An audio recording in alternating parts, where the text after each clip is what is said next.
Your report would be public, right? I understood, based on comments that the Attorney General had made, that he had committed to make as much of my report public as consistent with legal policy and legal requirements. And you could have chosen just to comment on the president's particular recall vis-a-vis a document or a set of documents, but you decided to go further and make a generalized statement about his memory, didn't you?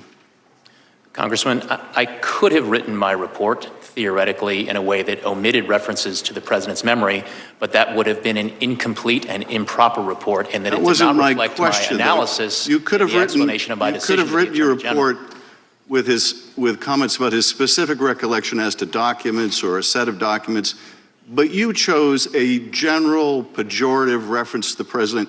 You understood when you made that decision, didn't you, Mr. Hur, that you would ignite a political firestorm with that language, didn't you?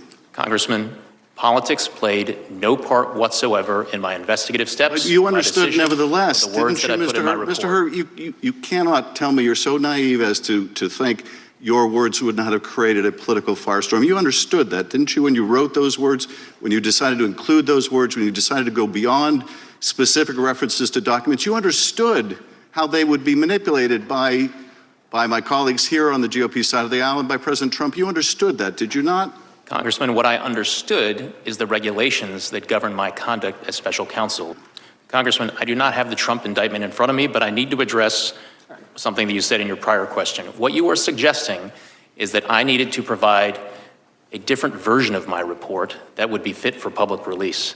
That is nowhere in the rules. I was to prepare a confidential report that was comprehensive and thorough of an explanation. What is in the rules, Mr. Hur, what is in the rules is you don't gratuitously do things to prejudice the subject of an investigation when you're declining to prosecute.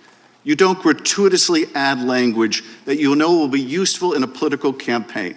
You were not born yesterday. You understood exactly what you were doing. It was a choice. You certainly didn't have to include that language. You could have said vis-a-vis the documents that were found at the university, the president did not recall. There is nothing more common. You know this, I know this. There is nothing more common with a witness of any age when asked about events that are years old to say, I do not recall. Indeed, they're instructed by their attorney to do that if they have any question about it. You understood that. You made a choice. That was a political choice. It was the wrong choice.